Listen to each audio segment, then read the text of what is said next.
So hello everyone, my name is Arun. और यहाँ पर हम पढ़ने वाले हैं ज्योग्राफी। ज्योग्राफी इसलिए पढ़ना इम्पोर्टेंट है बिकॉज यहाँ से आपका एग्ज़ाम में क्वेश्चन आते हैं और वो क्वेश्चंस आपके एग्ज़ाम पर्सपेक्टिव से वेरी वेरी इंपॉर्टेंट। और यहाँ पे अगर आप इसको अगर कवर कर लेते हो सो एग्ज़ाम में ऐसा कोई भी क्वेश्चन नहीं होगा आपके जो आप कर ना पाओ related to geography. So geography is a very important. तो ये तो पता ही चल गया आपको। अब यहाँ पर हम पढ़ेंगे कैसे और किस फ्लो में चलेंगे। तो देखो, सबसे पहले हम ज्योग्राफी का बेसिक कवर करेंगे विथ इनिशियल, जो हमारा यूनिवर्स स्टार्ट हुआ था, स्टार्टिंग से लेके उस पॉइंट तक आएंगे जहाँ पर हमने कुछ मिनरल्स, क्या अभी तक हमने डैम्स क्रिएट किए हैं, वहाँ तक आएंगे। तो यूनिवर्स की क्रिएशन से लेके जो हमने आज तक डैम्स वगैरह जो भी हमने मॉडर्न चीज़ें डेवलप करी हैं रिलेटेड टू ज्योग्राफी, वो सारी चीज़ें यहाँ पे डिस्कस करने वाले हैं। साथ ही साथ हम सिर्फ यहाँ पे ज्योग्राफी नहीं पढ़ेंगे, ज्योग्राफी के साथ साथ हम उसके फैक्चुअल डेटा पे भी बात करेंगे, फैक्ट वाइज भी डेटा पे बात करेंगे जो आपके एग्ज़ाम के लिए इंपॉर्टेंट होगा।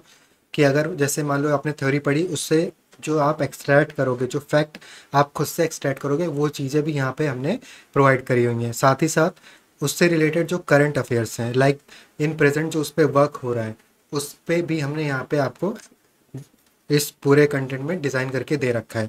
तो ना सिर्फ ज्योग्राफी, उसके बाद फैक्चुअल डेटा, साथ ही साथ करंट अफेयर्स, तो एक फुल फ्लेज्ड आपका ज्योग्राफी पूरा कवर हो जाएगा। यहाँ पे आप ऐसा नहीं होगा कि अगर आप इसको करके जाते हो तो एग्ज़ाम में ऐसा कोई क्वेश्चन नहीं होगा जिसको आप कर ना सको।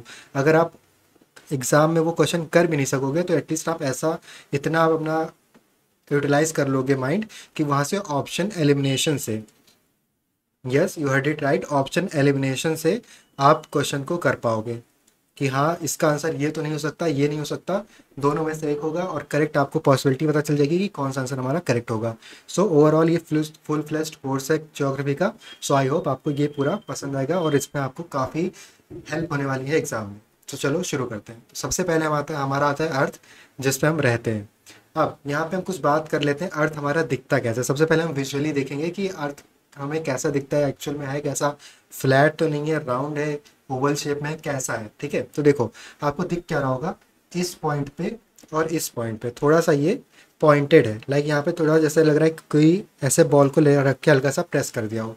और यहाँ से इस यहाँ का रेडियस अगर आप देखोगे, सॉरी फॉर द लाइन, ये एकदम स्ट्रेट नहीं गया, बट अगर एक स्ट्रेट लाइन ड्रॉ करें सो आप देखोगे कि ये वाली लाइन जो है ये छोटी है in respect of this particular line. ठीक, तो अभी आप क्या समझ रहे हो कि जो अर्थ है हमारा वो एकदम राउंड शेप नहीं है, थोड़ा सा वो अंडा आपने देखा है एग, वो थोड़ा एग की शेप में है, लाइक दिस। अब एग को चाहे आप ऐसे रख दो चाहे ऐसे रख दो, बट यहाँ पे आप देख रहे होगे अर्थ इज समथिंग लाइक कि हमारा कुछ ऐसे, अंडे को अगर हम ऐसे फ्लैट करके हॉरिजॉन्टली रख दें तो उस तरीके का यहाँ पे आपको दिख जाएगा। अब यहाँ पे देखो और एक चीज़, ये जो अर्थ है हमारा, ये जूम इन करके जब आप देखोगे, मतलब इसको जब आप पास जाके देखोगे तो आपको यहाँ पे खुरदुरी दिखेगी सरफेस इसकी, लाइक इसकी रफ सरफेस होगी। हाँ, कहीं पे ये बराबर नहीं होगा, लाइक जैसे कोई हमारा ऐसे एकदम बिल्कुल शेप में नहीं होगा, ये थोड़ा सा ऊपर नीचे होगा। क्यों होगा, कहीं पे हमारे माउंटेन्स होंगे, कहीं पे हमारे टनल्स होंगे, कहीं पे हमारा ऐसा कोई खाई टाइप की होगी, तो आप देखोगे ऊपर नीचे हमारा अर्थ होगा। लेकिन इसको जब आप जूम आउट करोगे, जब आप स्पेस से देखोगे तो ओवरऑल आपको एक शेप दिखेगा, एक हमारा राउंड शेप। और यहाँ पे हमारे दो पोल्स होते हैं, एक नॉर्थ पोल एक साउथ पोल, आई गेस आपको पता होगा। और वहाँ पे उसके बाद पूरी ज्योग्राफी हमारी उसी पे बेस्ड है। उसके बाद ये अगर इसका हम शेप, ये हुआ कैसे, इस पे अगर हम लॉजिक पे बात करें तो आपने देखा होगा, अगर इसका रियल लाइफ एग्जांपल मैं दूं तो जब होली में आप वाटर बलून देखते होगे, वाटर बलून अगर हमारा गोल शेप में है और इसमें अगर हम एक थ्रेड बांध के उसको गोल गोल गोल गोल करके ऐसे राउंड राउंड करेंगे तो यहाँ पर आप देखोगे कि उसका जो शेप है वो राउंड से ना होके थोड़ा सा ओवल शेप में हो जाएगा, ओवल यानी कि अंडे के शेप में हो जाएगा। ऐसा क्यों होता है, बिकॉज यहाँ पे एक हमारा फोर्स लगता है। ठीक है, जब फोर्स क्या लगता है, सेंट्रीफ्यूगल होगा या सेंट्रीपिटल फोर्स होगा, ये आप खुद से सर्च करना कि ग्राउंड रोड घुमाने पे कौन सा फोर्स लगता है। सो यहाँ से आपका नॉलेज गेन होगा। तो ऐसा टास्क आप इसको करना। तो यहाँ पे आपका फोर्स लगता है, उस फोर्स की वजह से होता क्या है कि इसका शेप चेंज हो जाता है। अर्थ में ऐसा कौन इसको घुमा रहा है, अर्थ में तो ऐसा कोई घुमा नहीं रहा है कि यहाँ पे कोई बैठ के यहाँ पे इसको, हाँ कि आओ चलो यहाँ पे हम थ्रेड में इसको बांध के राउंड राउंड घुमाते हैं, ऐसा तो हो नहीं रहा है। तो यहाँ पे क्या हो रहा है कि ये अर्थ खुद से ही मूव कर रहा है अपने एक्सिस पे, राउंड राउंड घूम रहा है स्पीड से, कितने स्पीड से, 1600 समथिंग किलोमीटर, वो अभी हम आगे पढ़ेंगे एक्यूरेट वहाँ पे किस किलोमीटर पर आवर की स्पीड से घूम रहा है। बट आप देख रहे हो 1600 प्लस किलोमीटर पर आवर की स्पीड से अगर कोई चीज़ अपने ही एक्सेस पर घूमेगी तो वहाँ पे कितना ज़्यादा फोर्स जनरेट होगा, और उस फोर्स की वजह से इसका शेप चेंज हो जाता है और ऑल्सो वो चीज़ों को अपने तरफ अट्रैक्ट करके रखता है। जो यहाँ पे हम ग्रेविटेशनल फोर्स बोलते हैं, वो ग्रेविटेशनल फोर्स आ कहाँ से रहा है, वो इसी रोटेशन से आ रहा है। इसी से हमारा डे एंड नाइट होता है, इसी से हमारा जो टाइड्स होते हैं, हाई टाइड लो टाइड, ये सब आते हैं। मून कहाँ पे कैसे हमें दिखेगा, ये सारी चीज़ें इस रोटेशन पे कहीं से ना कहीं से डायरेक्टली इनडायरेक्टली डिपेंड होता है। अब सबसे पहला हमारा आता है module 1, the universe and solar system. अब यहाँ पे देखो यूनिवर्स और सोलर सिस्टम पे बात करेंगे। तो सबसे पहले आप देख रहे होगे कि ये जो अर्थ है, ये यहाँ पे आपको एरो दिख रहा होगा, तो ये अर्थ कैसे मूव कर रहा है, खुद के एक्सिस पे रोटेट कर रहा है। मान लो ये अर्थ है, अब यहाँ पे क्या कर रहा है, ये खुद से ऐसे ही रोटेट कर रहा है। और साथ ही साथ आप क्या देख रहे हो कि यहाँ पे आपको जो ये लाइन दिख रही है ऐसे, ये ऐसे भी रोटेट कर रहा है, मतलब ये खुद पे भी रोटेट कर रहा है और राउंड राउंड गोल गोल वो भी घूम रहा है। तो यहाँ पे इसके पास दो रोटेशन है, एक रोटेशन एक रिवॉल्यूशन। अब रिवॉल्यूशन में क्या होता है, ये रिवॉल्व करता है किसी एक चीज़ के अराउंड। अब वो चीज़ क्या है, वो चीज़ है सन। तो यहाँ पे जो हमारा सन दिख रहा है, सन ब्राइट काफ़ी ज़्यादा है, तो यहाँ पे हम ब्लैक यूज़ करेंगे ताकि ये थोड़ा सा हमें क्लियर दिख पाए। तो यहाँ पे देखोगे जो सन है हमारा, इस सन के अराउंड हमारा अर्थ रोटेट करता है। पहले हम लोग जब बहुत बचपन में, शायद आप नहीं उतने, आप एडवांस मतलब आप काफ़ी इंटेलिजेंट हो गए, बट मुझे क्या लगता था कि अर्थ एक जगह है, सन रोटेट कर रहा है। बिकॉज मैं सन को देखता था कि सन एक ईस्ट से शुरू हुआ और जाके हमारा वेस्ट में क्या हो गया, सनसेट हो गया। तो मैं सोचता था कि मैं तो यहीं पे खड़ा हूँ, अभी देखो यहाँ पे 12 बजे बिल्कुल, फिर उसके बाद और करके ऐसे पूरा मतलब हमारा सनसेट हो रहा है, मतलब ये सन मूव कर रहा है। बट जब मैंने 10th 12th में ज्योग्राफी पढ़ी तो वहाँ पे पता चला कि हम जो हम अर्थ है वो रोटेट कर रहा है सन के अराउंड। ऐसा नहीं कि सन रोटेट नहीं कर रहा है, सन भी किसी ना किसी प्लैनेट का चक्कर लगा रहा है, सन भी किसी ना किसी चीज़ के अराउंड घूम रहा है। लेकिन मेन क्या है कि हम उसके रिस्पेक्ट में घूम रहे हैं या वो हमारे रिस्पेक्ट में घूम रहा है। तो यहाँ पे जो सन है वो अपने जगह स्टिल है इन रिस्पेक्ट ऑफ अर्थ, और अर्थ क्या कर रहा है, उसका रोटेशन लगा रहा है। किसका रोटेशन, सन का रोटेशन। अभी बात करते हैं, आप बोर मत हो जाना इसको देख के, मैं समझाऊंगा इंटरेस्टिंग वे, सो ये आपको बोर नहीं करेगा, है ना। और यहाँ पे बस आप इसको एक बार देख के चले जाना, that will be enough for your exam. तो इसके बाद क्वेश्चंस भी करेंगे, तो क्वेश्चन भी इंपॉर्टेंट है, करंट अफेयर्स करेंगे, वो भी इंपॉर्टेंट है आपके एग्जाम के लिए। सो देखो यहाँ पर आता है, let me change the ink colour, और हाँ, the universe is the vast space that includes everything in existence. अब इसका क्या मतलब है, आप ये पेन देख रहे होगे, इस पेन से लेके आप जो भी इमेजिन कर पाओ, जहाँ तक आपकी इमेजिनेशन जाए वो चीज़, और जो चीज़ आप देख सकते हो, जो चीज़ आप फील कर सकते हो वो भी, जो नहीं फील कर सकते, जो नहीं देख सकते, वो चीज़ भी हमारे यूनिवर्स के अंदर ही आती है, उससे बाहर नहीं जाती। बिकॉज यहाँ पे आप देख रहे होगे stars, galaxies, planets, nebula, gases, dust particle, black holes, invisible matter like dark matter and dark energy. Dark energy, यहाँ पे भूत की बात नहीं हो रही है, dark energy in the sense कि वो नेगेटिव एनर्जी हो सकती है, लाइक एटॉमिक रेडिएशंस, जो भी मतलब नेगेटिव चीज़, तो डार्क एनर्जी हो गई, एक डार्क मैटर हो गया, ये सारी चीज़ें हमारी यूनिवर्स के अंदर आती है। Now the most accepted origin theory is big bang theory. आपने बिग बैंग थ्योरी सुना होगा, और ये किस फेमस साइंटिस्ट ने बताया है, क्या थ्योरी दिया है, ये आप खुद से सर्च करना। बहुत फेमस साइंटिस्ट है, मैं नाम लेने जा रहा था तो मैं रुक गया, बहुत फेमस साइंटिस्ट है, जस्ट सर्च करना बिग बैंग थ्योरी, आपको साइंटिस्ट तुरंत ही आपको दिख जाएंगे। तो यहाँ पे बिग बैंग थ्योरी उन्होंने इंट्रोड्यूस करी, और उन्होंने बताया कि अर्थ जो मतलब सॉरी जो हमारा यूनिवर्स है वो 13.8 बिलियन ईयर्स अगो हमारा क्रिएट हुआ था। The universe was born from a single point of infinite density and has been expanding ever since. इसका मतलब क्या है, आप अज्यूम करो कि यहाँ पर आप कहीं पे खड़े हो और फ्रॉम 13.8 बिलियन ईयर्स अगो आप यहाँ पे हो, और ऐसा आप करते हो कि हर एक दिन पे 1 सेंटीमीटर आप इंक्रीज करते जाते हो, ठीक है, मतलब अपनी हाइट के बराबर बढ़ते जाते हो हर 1 सेंटीमीटर हर एक दिन पे। तो आप 13.8 बिलियंस बाद कितने बड़े हो जाओगे, आप इमेजिन भी नहीं कर पाओगे, कैलकुलेट करोगे तो शायद आपको कैलकुलेटर भी एरर देने लगे, इतना ज़्यादा वैल्यू हो जाएगा। तो यहाँ पर मैं क्या कहना चाह रहा हूँ, यहाँ पर मैं ये कहना चाह रहा हूँ कि यहाँ पर अगर 13.8 बिलियन ईयर से क्या बोल रहा है कि यूनिवर्स हमारा एक्सपैंड कर रहा है from a point till now, वो एक्सपैंड कर रहा है। जैसे आप अगर एक टॉर्च लोगे, उसको जब लाइट अप करोगे तो जो टॉर्च की जो रोशनी ऐसे फैलेगी ना, वैसे ही हमारी यूनिवर्स फैल रही है इन अ वाइड वे, है ना। तो ऐसा नहीं कि बस वो ऐसी पहले इतना बड़ा था अब इतना बड़ा हो गया, ऐसा नहीं हो रहा है।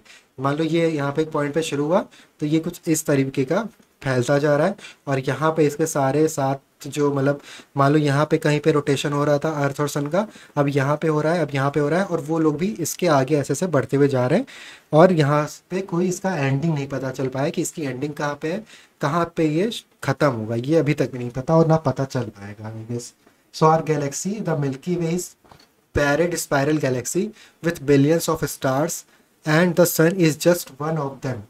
The universe is not a static but continuously expanding, proven by redshift of galaxies. ये इंपॉर्टेंट है। अब देखो, जो मिल्की वे है हमारा is a buried spiral Galaxy with billions of star. इसका मतलब क्या है, जो मिल्की वे है वो कुछ इस तरीके का स्पाइरल वे में हमारा है। आप देखते होगे ना कि कुछ इस तरीके का आपको मिल्की वे दिखता होगा, ये स्पाइरल।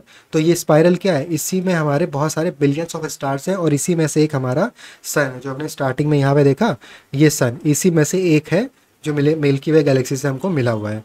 और इसी के बाद मान लो सिर्फ ये एक बिलियंस में एक सन हमको मिला हुआ है, तो ऐसे बिलियंस ऑफ हमारे पास स्टार्स होंगे, प्लैनेट्स होंगे।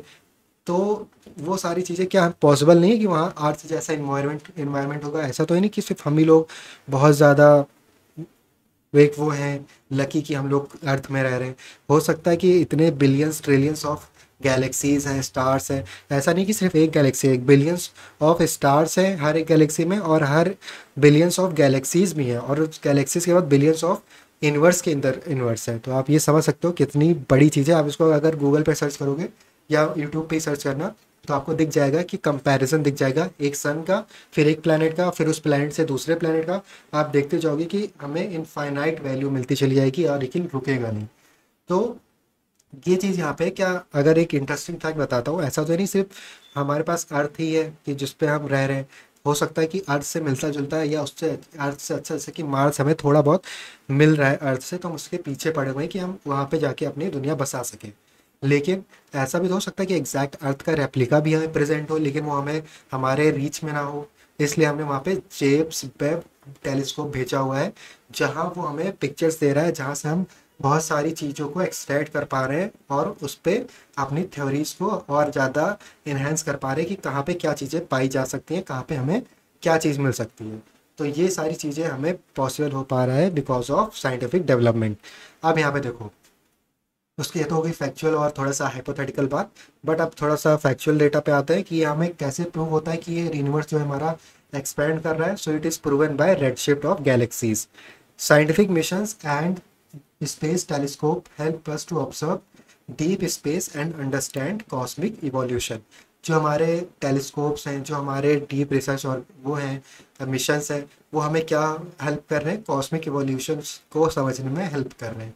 अब आते हैं फैक्चुअल डेटा पे। जैसे कि हमने बोला था स्टार्टिंग में कि सब पहले सबसे हम उसका थ्योरी समझेंगे, उसके बाद यहाँ से जो हमारा क्रक्स, जो हमारा मेन फैक्चुअल डेटा है, उस पर बात करेंगे। देखो, एज ऑफ यूनिवर्स यहाँ पे हम क्या मान सकते हैं, 13.8 billion years. 13.8 billion years. Theory of origin क्या बोलते हैं, थ्योरी ऑफ ओरिजिन हमें किसको माना है, बिग बैंग थ्योरी को। गैलेक्सी ऑफ अर्थ किसको बोला गया है, मिल्की वे को।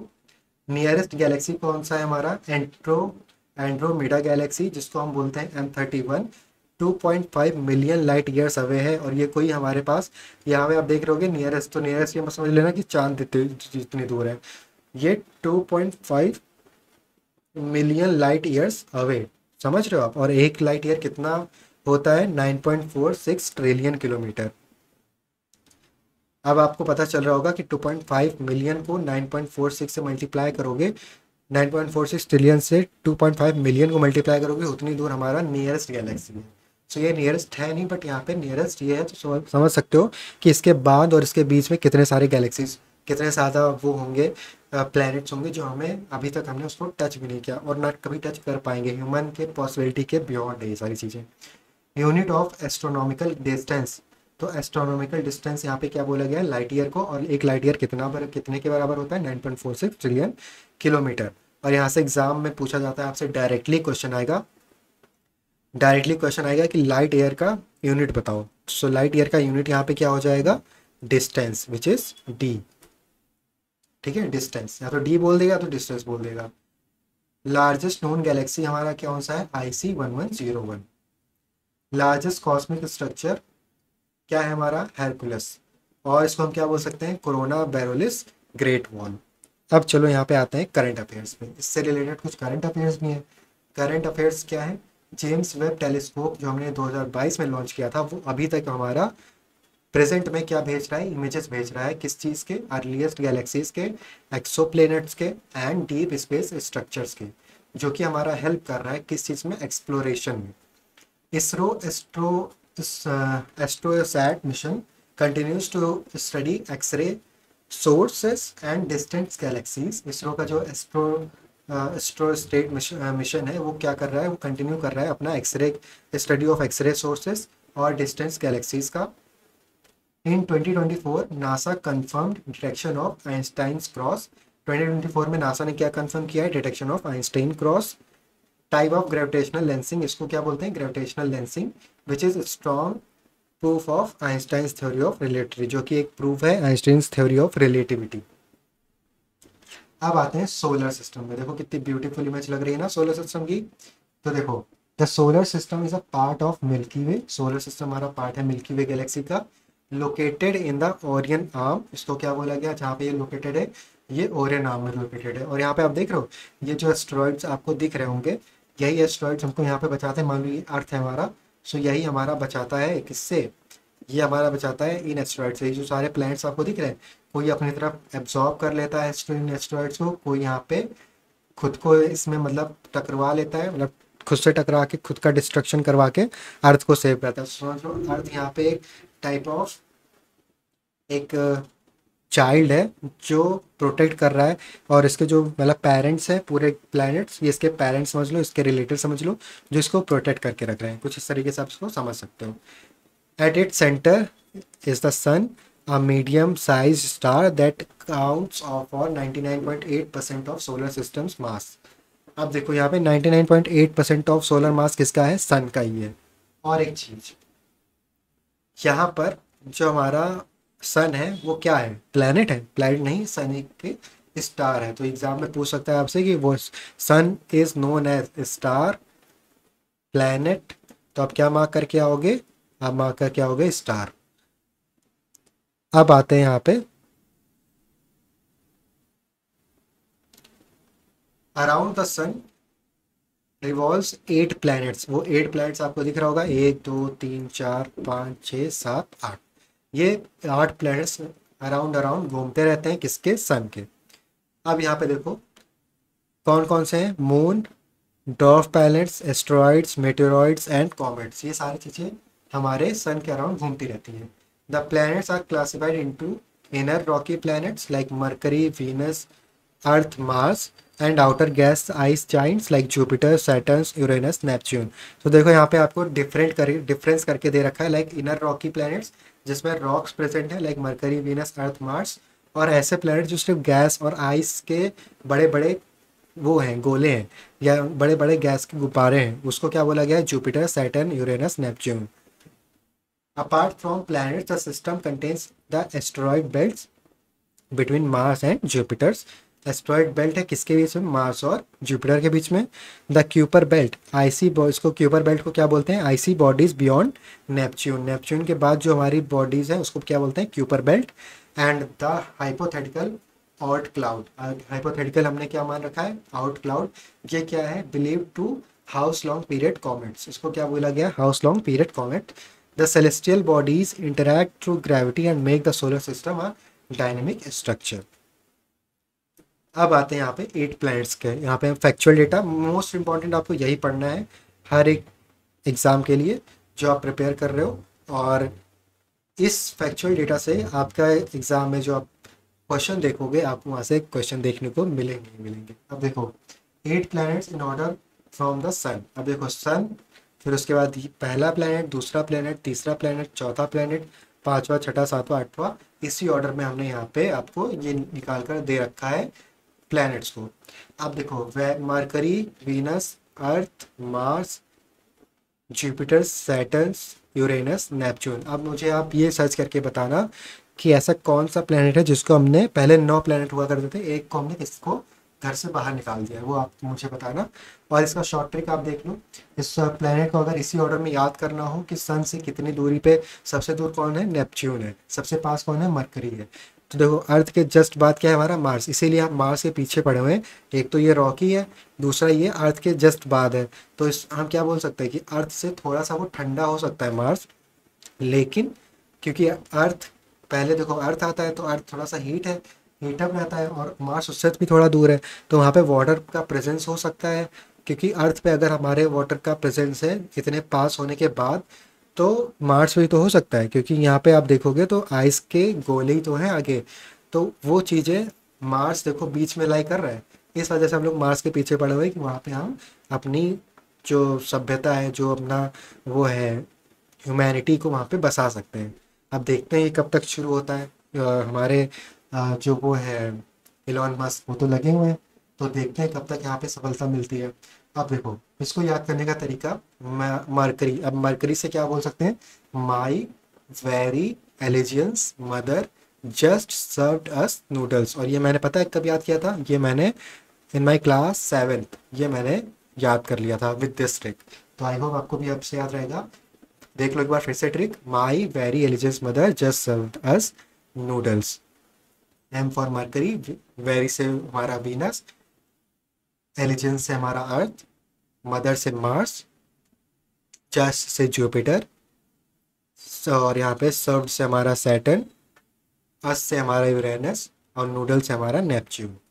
इनर प्लैनेट्स कौन से होते हैं हमारे, रॉकी टेरेस्ट्रियल प्लैनेट, जिसको हम रॉकी भी बोल सकते हैं, टेरेस्ट्रियल भी बोल सकते हैं। वो कौन कौन से हैं, मरकरी हो गया, वीनस हो गया, अर्थ हो गया, मार्स हो गया। आउटर प्लैनेट्स हमारे कौन से होते हैं, gas and ice Giants, Jupiter, Saturn, Uranus, Neptune, ये सारे हमारे कौन से होते हैं, ये हमारे आउटर प्लैनेट हैं। ड्वार्फ प्लैनेट्स कौन से हैं, प्लूटो, सेरस, एरिस, ह्यूमिया, मेक। तो आपको ये सारे ड्वार्फ प्लैनेट मिले जाएंगे, यानी कि बॉने प्लैनेट्स।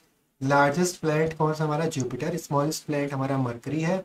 हॉटेस्ट प्लैनेट हमारा वीनस है। क्यों वीनस है, आप देख रहे हो ना, वीनस यहाँ पे thick CO2 atmosphere traps heat. अब देखो, आपको दिख रहा होगा कि मरकरी तो सबसे पहले है, लेकिन वीनस कैसे हीट अप है, वीनस इसलिए है क्योंकि इसके पास क्या है, CO2, और CO2 यहाँ पे क्या कर देगा, यहाँ पे ग्रीन हाउस इफेक्ट ला देगा, और वहाँ पे ट्रैप हो जाएगा हमारा हीट। अब ग्रीन हाउस इफेक्ट क्या होता है वो आप सर्च करोगे, बट मैं बता देता हूँ। ग्रीन हाउस इफेक्ट ये होता है कि जब आपका हीट यहाँ पे आए और यहाँ पे टकरा के फिर वापस जा ना पाए, फिर यहीं पे ट्रैप होके रह जाए, इसको बोलते हैं ग्रीन हाउस इफेक्ट। और ये एग्रीकल्चर में यूज़ होता है, वहाँ से ह्यूमिडिटी को मेंटेन करके हम अच्छा खासा फसल अपना जनरेट कर सकते हैं। आप देखते होगे कि ठंडी में भी हम अब मैंगो के मज़े ले सकते हैं। वो क्यों, बिकॉज ऑफ दिस फेनोमेना जो हम यहाँ पे यूज़ करते हैं, इसको हम एग्रीकल्चर में, मॉडर्न एग्रीकल्चर में यूज़ करते हैं, इसका ग्रीन हाउस इफेक्ट का, और उससे हम अपना एग्रीकल्चर किसी भी सीज़न में कोई भी कर लेते हैं। बट हमेशा सीजनल फ्रूट ही खाने चाहिए। आप ऐसा ना हो ठंडी में सेब खा, ठंडी में आम खा रहे हो, और गर्मी में ठंडी वाले फल खा रहे हो। सो कोल्डेस्ट प्लैनेट कौन है, नेपच्यून। अब नेपच्यून देख रहे हो सबसे लास्ट में, तो इसलिए यहाँ पे सबसे ठंडा है। एस्ट्रॉयड बेल्ट अभी मैंने जस्ट ऊपर बताया था, मार्स और जुपिटर के बीच में, उसको बोलते हैं एस्ट्रॉयड बेल्ट। फेमस कॉमेट कौन है, Halley's comet, visible every 76 years. तो बोला जाता है ना, इंस्टाग्राम स्क्रॉल करते होगे तो आपको वहाँ पे पता चलता होगा कि हाँ, यहाँ पे हमारा 76 ईयर बाद पहली बार ऐसा होगा, आप इसको देख कर आ जाओ, छत पे जाओ देख कर आ जाओ। बट ऐसा कुछ दिखता नहीं है, दिखता है बट वो एक एक्यूरेट टाइम पे दिखता है। क्यूपर बेल्ट किसको बोला गया है, source of short period comets, Pluto also lies here. दूसरा यहाँ पे क्या है, Oort cloud, so hypothetical source of long period of comets. So यहाँ पर उसके बाद हम क्या बात करेंगे, उसके कुछ करंट अफेयर्स पे। सो करंट अफेयर्स यहाँ पे देख लो, इससे रिलेटेड। चंद्रयान 3 हमारा कब लॉन्च हुआ है, 2023 में। India successfully became the first nation to land near the moon south pole the Pragyan rover confirm the presence of sulfur and recorded temperature variations। अब यहाँ पे देखो कुछ चीज़ें फैक्चुअल है कि यहाँ पे हमारा 2023 में चंद्रयान कौन सा लॉन्च हुआ, 3। कौन लेकर गया, हमारा प्रज्ञान रोवर। और प्रज्ञान रोवर कंफर्म किया, क्या कंफर्म किया कि वहाँ पर हमारा सल्फर प्रेजेंट है और टेम्परेचर में वेरिएशन है। कहाँ पर रीच किया है, मून के साउथ पोल पे। और ये सबसे पहला कौन सा देश बना है, इंडिया, भारत। अब आदित्य L1 2023 में हमारा मिशन था। India's first dedicated solar observatory placed at Lagrange point 1 to continuously monitor solar activities such as coronal mass ejection and their effects on Earth। सो कौन सा लॉन्च हुआ है, आदित्य L1 हमारा कब लॉन्च हुआ है, 2023। किसके लिए, हमारे सन के मतलब सन के मिशन के लिए लॉन्च हुआ है। और India first dedicated solar observatory है, प्लेस्ड एट Lagrange point 1। तो बस इतना सा आपको फैक्चुअल डेटा है कि आपको बस इतना याद होना चाहिए, पता होना चाहिए। नासाज आर्टेमिस प्रोग्राम 2022 से लेके प्रेजेंट तक क्या एम कर रही है, to send astronauts back to the moon by 2026। अब ये 2026 में एस्ट्रोनॉट्स को मून पे भेजने का सोच रहे हैं। एंड मतलब कि नेक्स्ट ईयर 2025 चल ही रहा है, 2026 में पता चल जाएगा कि ये भेज पाएंगे या नहीं। Establish a sustainable lunar base as present preparation of Mars mission. ISRO's Mangalyaan 2 under development है, will be India second Mars mission with an expected launch in late 2020। अब आते हैं हमारे मॉड्यूल 2 पे, अर्थ एंड लैंड फॉर्म्स। अब यहाँ से हमें बहुत इंटरेस्टिंग आई है, सब तक इंटरेस्टिंग लगा होगा आपको, बट अगर नहीं भी लगा है तो यहाँ से आपको और इंटरेस्टिंग लगने वाला है।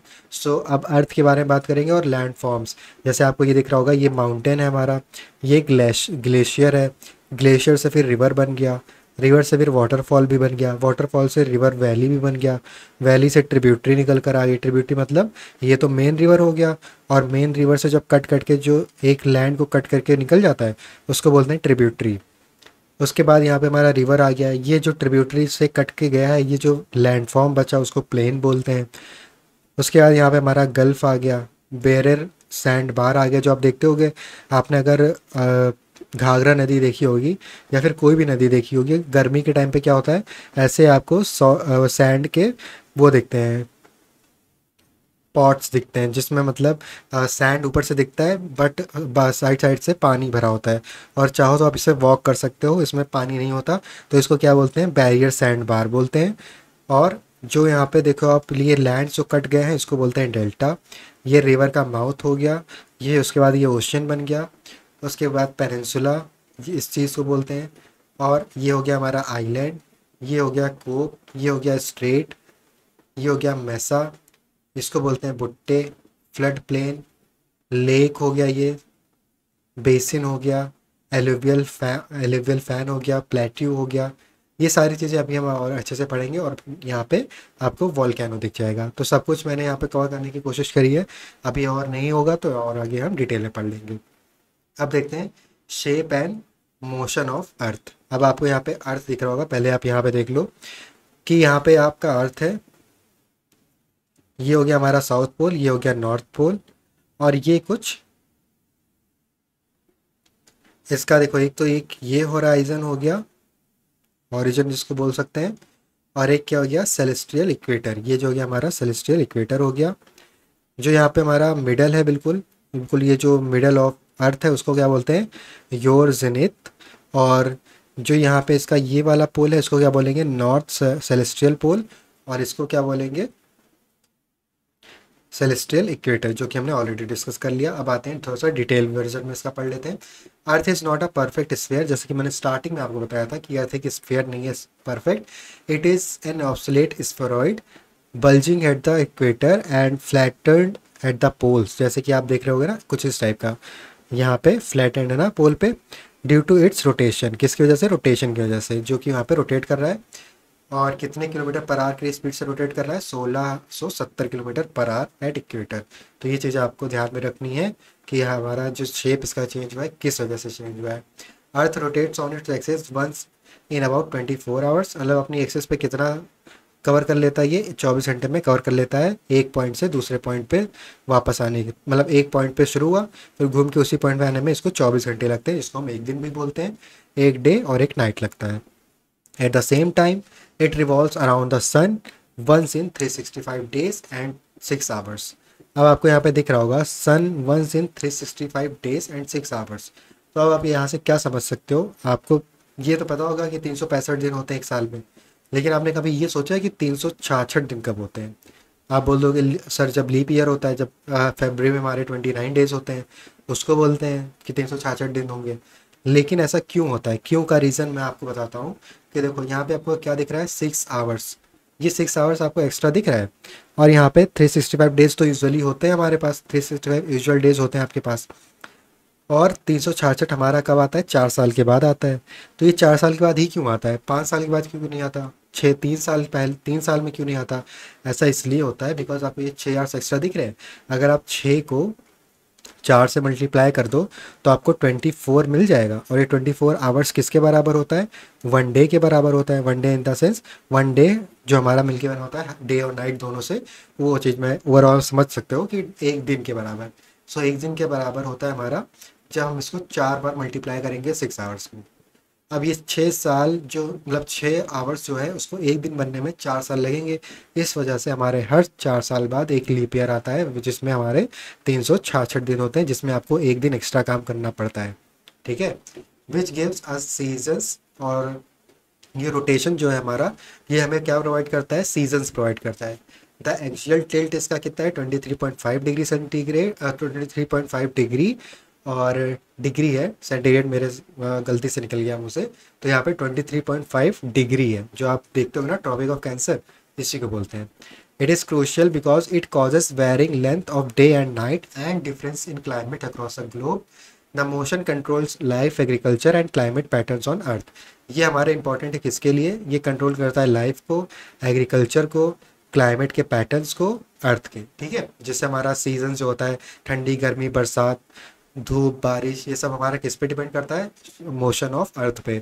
और इसी पे डिपेंड करता है हमारे हाई टाइड और लो टाइड। जो हमारे हाई टाइड आपने देखा होगा ना, हाई टाइड जब आता है और लो टाइड, जिसने मैन वर्सेस वाइल्ड देखा होगा उसको ये चीज़ समझ में आ रही होगी। वो क्या करता है, रात में लो टाइड में बना लेता है अपना, मतलब नहीं, सुबह लो टाइड रहता है, सुबह लो टाइड रहता है। एक मैंने एपिसोड देखा था तो वहाँ से मैं रिलेट करके बताता हूँ आपको।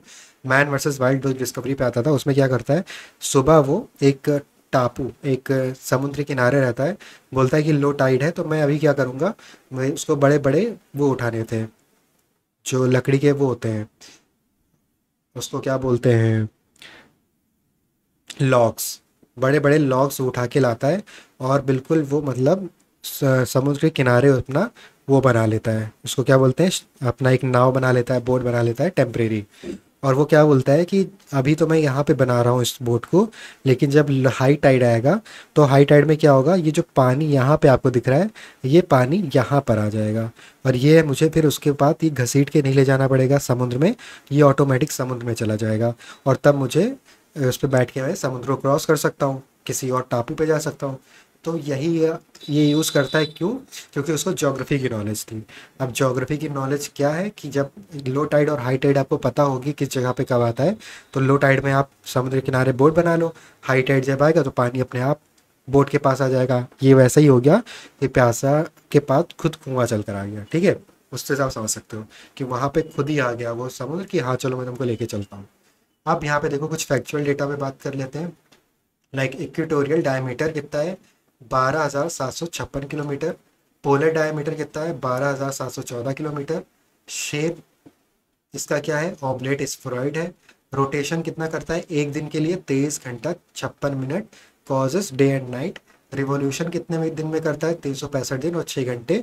और इसी के बाद इसको 6 को अगर हम 4 से मल्टीप्लाई कर दें तो एक हमारा 4 साल बाद लीप ईयर आता है, जिसको हम 366 दिन बोलते हैं। डिस्टेंस फ्रॉम सन कितना है, 150 मिलियन किलोमीटर, 1 एस्ट्रोनॉमिकल यूनिट। और 1 एस्ट्रोनॉमिकल यूनिट कितना होता है, आप ये मुझे बताना। टिल्ट ऑफ अर्थ कितना है, 23.5 डिग्री। अर्थ की स्पीड कितनी है रोटेशन की, 1670 किलोमीटर पर आवर। सो इस रोटेशन से घूम के ये 23 घंटा अपना कवर कर 23 घंटे में पूरा एक दिन कवर कर रहा है, तो आप समझ सकते हो इसकी स्पीड कितनी है ना, काफ़ी ज़्यादा है।